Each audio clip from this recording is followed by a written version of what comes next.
यज्ञ में भाग लेते हैं। बुलाया किसने? दक्ष ने। छोड़ ब्रह्मा विष्णु महेश को, देवता कैलाश के ऊपर से विमान में बैठकर जाने लगे।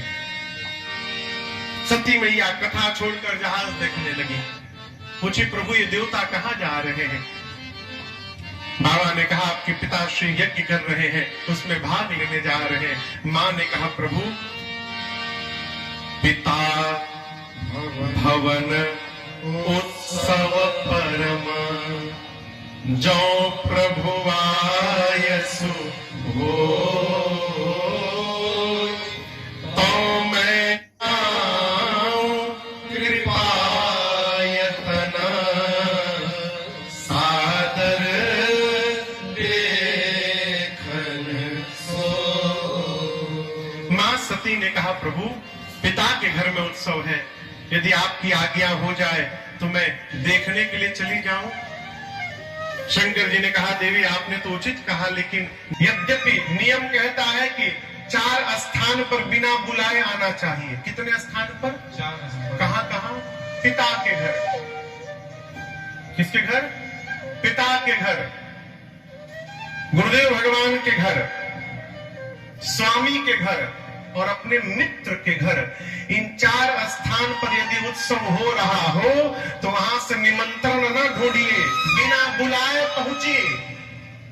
परंतु देवी यदि जानबूझकर अपमानित करने के लिए नहीं बुलाया गया है तो मैं कहता हूं, कहां गए कल्याण न हो। आपके पिता ने जानबूझकर नहीं बुलाया है। अनेक प्रकार से बाबा ने फिर समझाने का प्रयास किया, मां नहीं मानी तो साथ में मुख्य गणों को लगाकर शंकर जी ने मां सती को विदा किया है। मैया आई है। पिता भवन जब गई भवानी, पिता भवन जब गई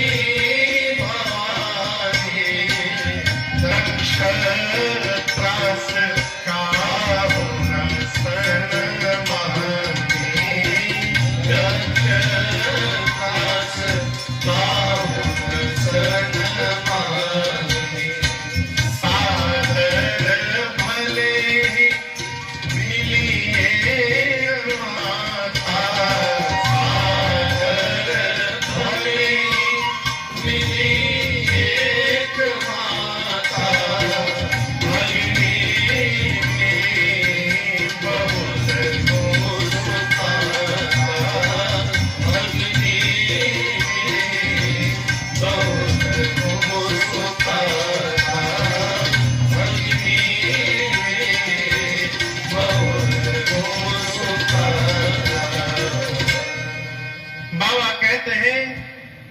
सती जैसे पिता के घर गई। आप दर्शन करिए, माता जी लोग जब मैके जाती है तो कितनी प्रसन्नता होती है। बुरा न मानिएगा, 80 साल के माई के घुटने में यदि दर्द हो और पता चल जाए कि शाम को मैके जाना है, सारा दर्द गायब। फिर प्रसन्नता देखिए। मैया पिता के घर गई, लेकिन आज दक्ष ने सबको त्रास दिया है। घर में आएगी, कोई देखेगा भी नहीं उसकी ओर, कोई देख नहीं रहा है। केवल एक मिली, जानते कौन मिली? सती मैया की मां मिली, प्रसूति मैया है। कि प्रसंग कहता है, भाई बाप, संसार आपको भले छोड़ दे, आपको जन्म देने वाली मां कभी नहीं छोड़ सकती है। इसलिए मां का आदर करिए। मां ने आदर किया, बेटी को हृदय से लगाया। बहनें भी मिली, लेकिन वो स्वामी जी कहते हैं, भगिनी मिली बहुत मुस्कुरा था। बहनें बहुत मुस्कुरा कर मिली। मुस्कुराना तो ठीक है, बहुत मुस्कुराना ठीक नहीं है। बहुत मुस्कुराना यानी व्यंग। आप किसी घर जाए, कोई कहे मुस्कुरा कर, अरे स्वागतम स्वागतम, आप आए, स्वागत है आपका। और किसी घर जाए, सामने वाला कहे आप भी आ गए, बताइए ना, आप भी आ गए, इसका मतलब आना नहीं था, आप जबरदस्ती आए हैं। भगिनी मिली, बहनें बहुत मुस्कुरा कर मिली। सती मैया ने मां से कहा, मां मैं यज्ञ मंडप की परिक्रमा लगा करना चाहती हो। जाकर मां ने परिक्रमा लगाई और मंडप के मध्य में देखा सभी देवताओं का स्थान है, रुद्र के लिए कोई स्थान नहीं, शिव के लिए कोई स्थान नहीं। पिता के घर में अपने पति का अपमान मां सती बर्दाश्त नहीं कर पाई। तो स्वामी जी कहते हैं मां का पूरा शरीर क्रोधाग्नि में भर चुका। हे सभासद, हे मुनिगण, हे देववृंद, ध्यान से सुनिएगा। इस सभा में बैठकर आप में से जिसने जिसने मेरे पति की निंदा की है अथवा अपने कानों से निंदा को श्रवण किया है, आप सबको दंड मिलेगा। मर्यादा कहती है जिस सभा में संत की, शंख की और श्री हरि की निंदा हो रही हो, यदि अपने भुजाओं में शक्ति और सामर्थ्य है तो उसी क्षण निंदा करने वाले की जिह्वा काट दो। यदि शक्ति नहीं है तो कान बंद करके चले जाओ।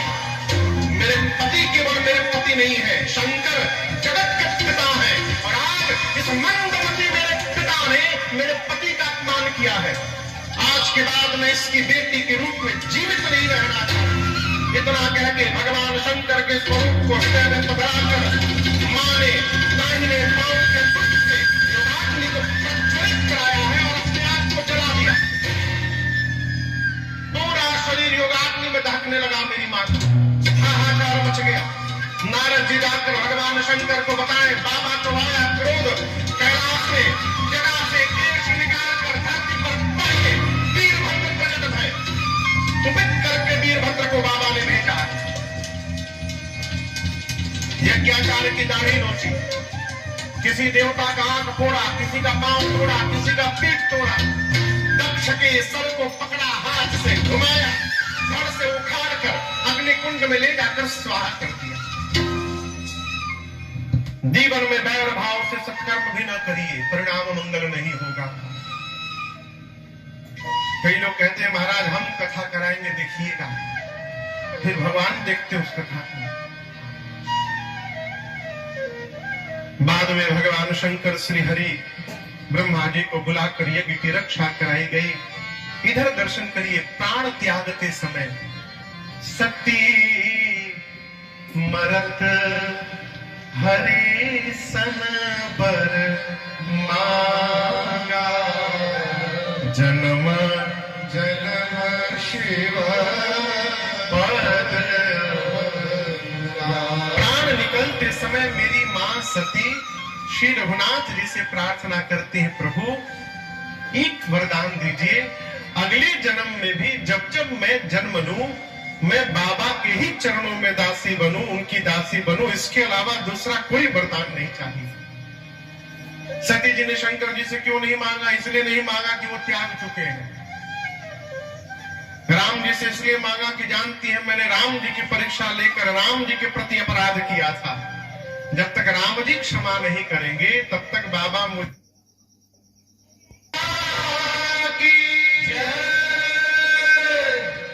पार्वती मैया का जन्म हुआ हिमांचल जी के घर में। नारद जी महाराज पहुंचे। हिमांचल जी ने नारद जी का षोडशोपचार पूजन किया, पांव पखारा, पूरे घर में छिड़कवाया, पार्वती जी को बुलाकर प्रणाम करवाया और निवेदन किया, नारद जी त्रिकालज्ञ सर्वज्ञ तुम, गति सर्वत्र तुम्हार, कहु सुता के दोष गुण मुनिवर हृदय। नारद जी आप सर्वज्ञ हैं, आप त्रिकालदर्शी हैं, सर्वत्र आपकी अबाध गति है। तनिक आप मेरे बिटिया की हाथ की रेखा तो देखिए और इसमें क्या दोष गुण है मुझे बताइए। पहले क्या पूछा? दोष। पहले गुण नहीं पूछा। कहु सुता के दोष गुण। गुण तो गुण है ही, यदि दोष का पता चल जाए तो हम उसको भी दूर करने का प्रयास करेंगे। नारद जी महाराज मेरी मां पार्वती जी का हाथ लिए और मुस्कुरा कर बोले, कह मुनि बिहसी गूढ़ मृदुबानी। आप दोष पूछ रहे थे, सुता तुम्हारी सकल गुण। आपकी बेटी समस्त सद्गुणों की खान है। इनका नाम होगा महाराज उमा, अंबिका, भवानी। आपकी बेटी के कारण आप आपको संसार में यश की प्राप्ति होगी। महाराज, आपकी बेटी का सौभाग्य अखंड बना रहेगा। संसार की स्त्रियां आपकी बेटी के नाम का स्मरण करके अपने जीवन में पातिव्रत धर्म का पालन करेंगी। आपकी बेटी की सर्वदा जय जयकार होगी, पूजा होगी। हिमांचल जी बोले, हम तो दोष पूछे थे, दोष नहीं है कहा। नारद जी बोले, बेटी में तो नहीं है, लेकिन इनके जो पति होने वाले हैं ना, उनमें थोड़ा झांक रहा है, उनमें दिख रहा है। कहिए तो बतावे। हिमांचल जी बोले, बताइए। नारद जी बोले, नोट करिए।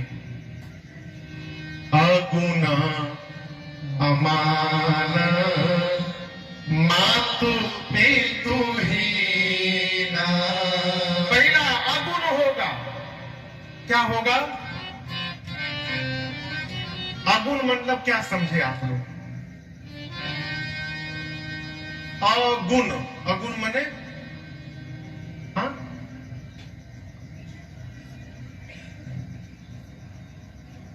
जिसमें कोई गुण ना हो। सामान्य जीव यही समझेगा। अगुण माने जिसमें कोई गुण ना हो। अब यहां समझिए, बात वो नहीं होती जो कही जाती, बात वो होती समझ ली जाती है। एक आदमी अपने घर में नहा रहा था बाथरूम में, तब तक कोई दरवाजे मिलने आ गया। उनका बेटा 5 साल का गया, दरवाजे पर कहा, बाबूजी बाबूजी अंकल आए हैं। भीतर से बाप ने कहा, रोको मत जाने दो।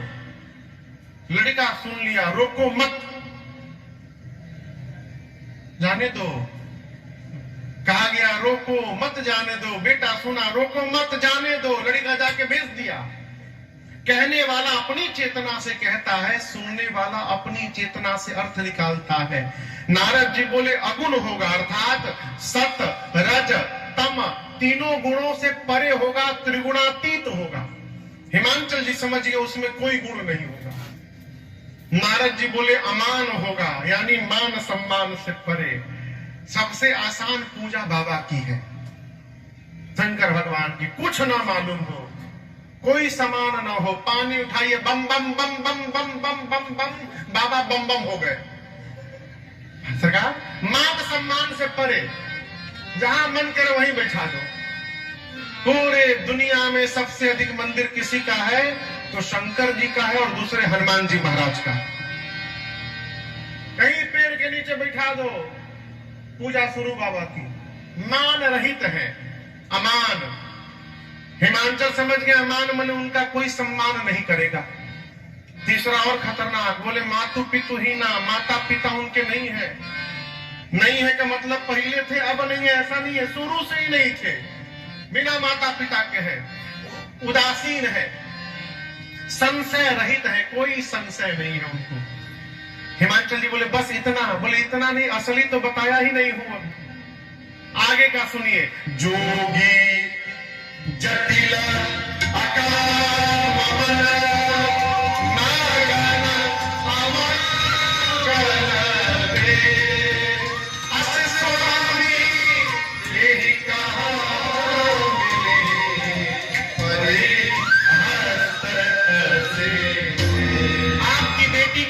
रेखा बता रही है, इनके पति जो होंगे जोगी होगा, जोगी।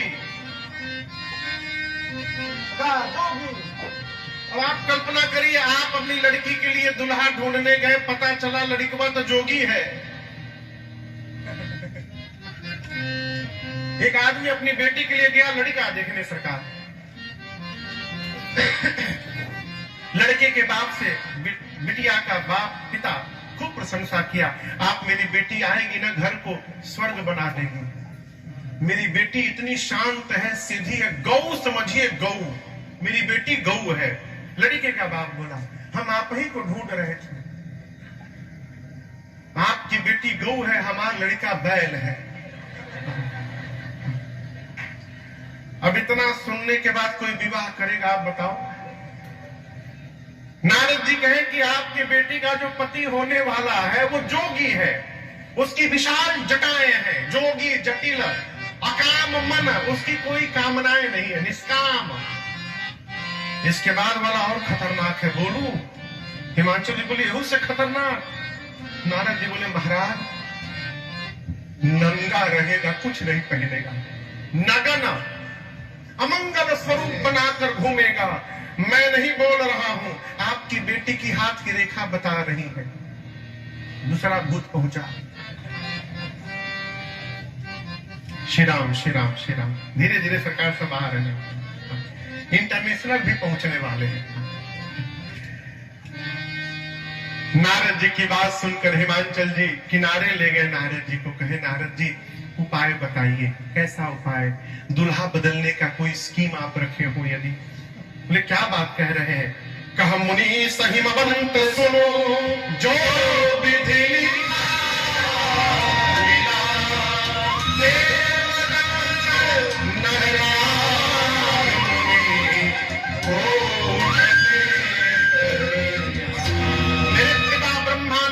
बिटिया की भाग्य में जो रेखाएं खींच दी है कोई मिटा नहीं सकता। दूल्हा तो ऐसा ही मिलेगा। लेकिन हम एक बात बतावें, जो जो मैंने लक्षण बताए हैं, ये सारे लक्षण मेरे अनुमान से केवल शंकर जी में विद्यमान है। और यदि शंकर जी से आपकी बेटी का विवाह हो गया है, समर्थवान को दोष नहीं लगता। समर्थ कहो नहीं, दोष गोसाई। सूर्य की किरणें जिस पर तिस पर पड़ती हैं, कोई दोष नहीं। गंगा में जो बही जाए दोष नहीं लगता, अग्नि में जो चली जाए दोष नहीं लगता। भगवान विष्णु सर्प पे सोते हैं शेष सैया पर, कोई दोष नहीं लगता। हिमांचल जी बोले, उन चारों को दोष नहीं लगता, इनसे मेरे बेटी के पति का क्या संबंध? नारद जी बोले, यदि वो चारों समर्थवान हैं, उनको दोष नहीं लगता, तो जो उन चारों को अपने में धारण करके बैठा है वो महासमर्थवान है, उसमें कोई दोष नहीं लगता। यहाँ गंगा जी है, हृदय में भगवान है, एक अग्नि है, एक सूर्य है। भगवान शंकर महासमर्थवान है, कोई दोष नहीं। हिमांचल जी बोले, विवाह होगा कैसे? नारद जी बोले, वही बताने तो आया हूं। जाओ तप कर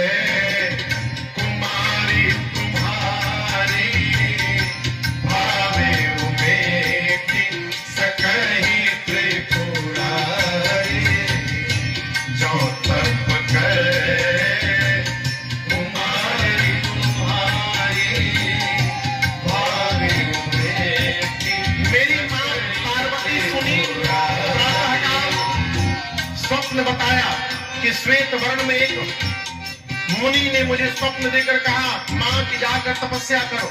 माता पिता परिवारी जनों को प्रणाम करके छोटी अवस्था में मेरी मां वन में जाकर और धरे उमा प्राण पति चरना,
बिताया। 100 वर्ष साग खाकर, कंदमूल फल खाकर, 1000 वर्ष कुछ दिन भोजन केवल हवा पानी रहा। 3000 वर्ष मां बिल्वपत्र खा के रही। कितने दिन? 3000 वर्ष। मां की कठोर तपस्या देखकर आकाशवाणी भई और कहा कि हे भवानी जी, यहां दर्शन करिए, पार्वती जी अभी पार्वती है, भवानी नहीं है। भवानी कब बनेंगी? जब भगवान शिव से विवाह हो जाएगा। आकाशवाणी ने कहा अस तप का हुन कीन भवानी, पार्वती नहीं कहा, भवानी कहा। अर्थात आप शिव को पति के रूप में प्राप्त करने के लिए तपस्या कर रही हैं, हम आपको भवानी कह रहे हैं। अर्थात आपकी मनोकामना पूर्ण भई। पिताश्री बुलाने आए तो घर जाइएगा, सप्त ऋषि मिल जाए तो हमारे वचनों को सत्य समझिएगा। अब गोस्वामी तुलसीदास जी कथा को लेकर गए कैलाश। मां के जाने के बाद भगवान शंकर को वैराग्य आ गया, कैलाश से निकल गए। कहीं कथा होती, कथा सुनते, कहीं भगत मिलते तो कथा सुनाते। उनके नेम प्रेम को देखकर एक दिन प्रगटे राम कृतज्ञ कृपाला, भगवान शंकर के सन्मुख रघुनाथ जी प्रकट हुए और प्रकट होकर राम जी ने पार्वती जी के जन्म की पूरी कथा सुनाई। विस्तर सहित कृपा निधि शंकर जी मन ही मन सोचने लगे, जय हो प्रभु, जिन पार्वती ने पिछले जन्म में आपकी कथा नहीं सुनी, उन्हीं पार्वती जी की कथा आप इतने प्रेम से श्रवण करा रहे हैं। जब कथा पूरी हो गई तो राम जी ने